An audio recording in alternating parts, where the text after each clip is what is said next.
जय श्री राम, जय श्री राम, सीताराम सीताराम। आप सभी श्रोतागण को श्रीदान ट्रस्ट परोपकार मिशन की तरफ से आपका हार्दिक शुभकामनाएं। आपका दिन मंगलमय हो। ईश्वर आपके दिनचर्चाओं के अंदर एक नई जागृति का प्रदान करें और एक आप नई मुकाम पर पहुंचने में सक्सेस हो। आज के एक विचार बिंदु जो हमारे समाज के अंदर एक ट्रेंड कर रही है वो बड़ी सोचनीय और विचारणीय दिन है, जिसके ऊपर मैं आपका ध्यान केंद्रित करना चाहता हूं।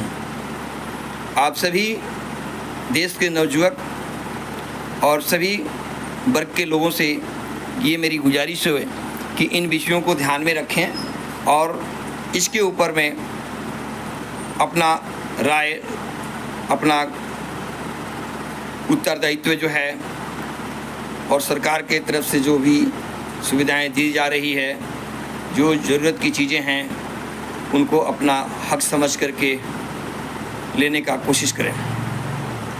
मित्रों, हमारे समाज में सरकार के तरफ से दो नज़रिया एजुकेशन तंत्र पर हो गई है।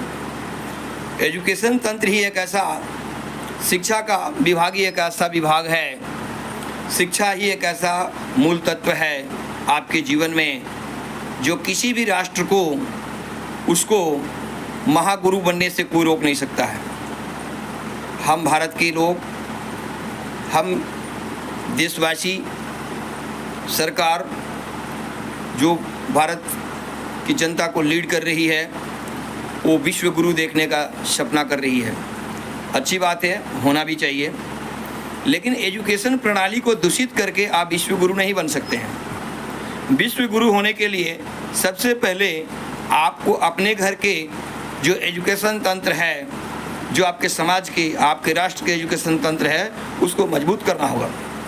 साथियों, बड़ी दुख की बात होती है कि एक ही विद्यालय प्रांगण के अंदर दो प्रकार के शिक्षक जो है नियुक्त किए जाते हैं, एक परमानेंट, एक अस्थायी। आप खुद बताएं कि यदि एक अस्थायी होगा जिसकी क्वालिफिकेशन पीएचडी, डॉक्टरेट के उपाधि लेकर के भी लोग एजुकेशन तंत्र में एक शिक्षा विभाग में काम कर रहे हैं और करनी भी चाहिए, और एक वो हमारे जो परमानेंट, जिसको अस्थायी कहते हैं, उनकी नियुक्ति जो हुई है गवर्नमेंट के द्वारा, उनकी एजुकेशन मामूली मैट्रिक और इंटर की है।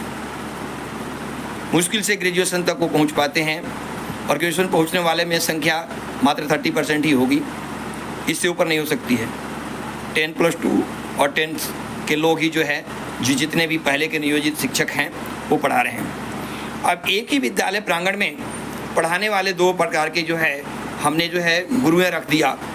एक गुरु को जितने भी पहले से परमानेंट शिक्षक हैं उनकी तनख्वाह गवर्नमेंट के द्वारा जो भी दी जाती है वो लाखों में होती है। साथियों, 1-1.25 लाख के नियर अबाउट उनकी तनख्वाह होती है। और जो हमारे नवयुवक वर्ग है, जो नई पीढ़ियां हैं, जो शिक्षा में अपनी योगदान देने के लिए पीएचडी, एमए और डॉक्टरेट की उपाधि लेकर के जाती है, वैसे जगहों पर उनको जो है मामूली रकम 15 और 20 हज़ार रुपये दी जाती है।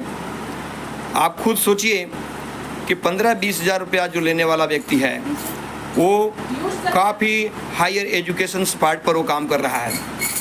अब बताइए कि दोनों के बीच में जो है, यदि उसके अंदर इस तरीके की पार्ट रखी गई है तो हम किस तरीके से जो है अपने एजुकेशन तंत्र को मजबूत कर सकते हैं। वो कैसे पढ़ाएगा? एक ही विद्यालय में दो प्रकार के शिक्षक हों, जो एक हायर एजुकेटेड हो जिसकी इनकम लो कर दी जाए, और जो एक कम एजुकेटेड हो और उसकी इनकम हायर कर दी जाए। साथियों, जब तक इस तरीके से दोहरी भेदभाव रहेगी, दोहरी नज़रिया रहेगी, एजुकेशन तंत्र जो है कभी सही नहीं हो सकता है। और उससे भी आश्चर्य की बात देखिए साथियों, उससे भी आश्चर्य कि हम सभी लोग जो है सरकारी नौकरियां ढूंढते हैं। ऑलमोस्ट 100% व्यक्ति जो है, सबकी चाह होती है कि सरकारी नौकरी हमारे बच्चे को मिले और एक अच्छा ऑफिसर बने। लेकिन दुख की बात है कि वही चाहने वाला व्यक्ति सरकारी नौकरी सरकारी स्कूल के शिक्षकों के द्वारा सरकारी स्कूल में अपने बच्चों को भेजना नहीं चाहता है। कारण क्या है? ऐसा क्यों? हमें सरकारी नौकरी चाहिए, हमें सरकारी सारी सुविधाएं चाहिए, बट एजुकेशन की जहां बात आती है हम अपने बच्चों को, एक गरीब से गरीब व्यक्ति भी प्राइवेट संस्थाओं में जा कर के पढ़ाने के लिए मजबूर है। ऐसा क्यों? रीज़न ये है कि वहाँ पर लाखों की इनकम तो सरकारी विभाग के शिक्षकों को मिल जाती है, बट वहाँ पढ़ाई नहीं होती है, एजुकेशन की गुणवत्ता सही नहीं है, वहाँ का देख रेख, वहाँ की जो एजुकेशन प्रणाली है वो एक्टिव होकर के उनके भविष्य के लिए काम नहीं कर रही है। अब आप खुद ही बताइए कि जो सरकार एजुकेशन तंत्र पर करोड़ों हजारों करोड़ रुपया खर्च करती है हर महीने का, उनकी रवैया इस तरीके के है, जिनकी रवैये के प्रभाव से, उनकी कार्यशैली की गुणवत्ता के प्रभाव से हम जनता मजबूर होकर के प्राइवेट स्कूलों का शरण लेते हैं। साथियों, क्या ये अच्छी बात है? क्या सरकार की एक अच्छी नीति है? यदि सरकार की अच्छी नीति होती तो हम इस प्रकार से किसी भी प्रकार का कोई कदम नहीं उठाते। एक गरीब से गरीब माँ बाप एक प्राइवेट स्कूलों में बच्चों को भेजना पसंद करता है। क्यों? क्योंकि वहाँ वो पैसे लेते हैं तो अच्छी तरह से एजुकेशन देने का काम करते हैं और बच्चों की, उनकी भविष्य पर उनकी निगरानी और ध्यान होती है, जिसके कारण मनमानी रूप से पैसे वसूलने का काम धड़ल्ले से जो है प्राइवेट संस्थाएं एजुकेशन तंत्र से अनुमति लेकर के स्कूल चला करके कर रही है। साथियों, इसमें सबसे ज़्यादा शोषण किसको हो रहा है? सबसे ज़्यादा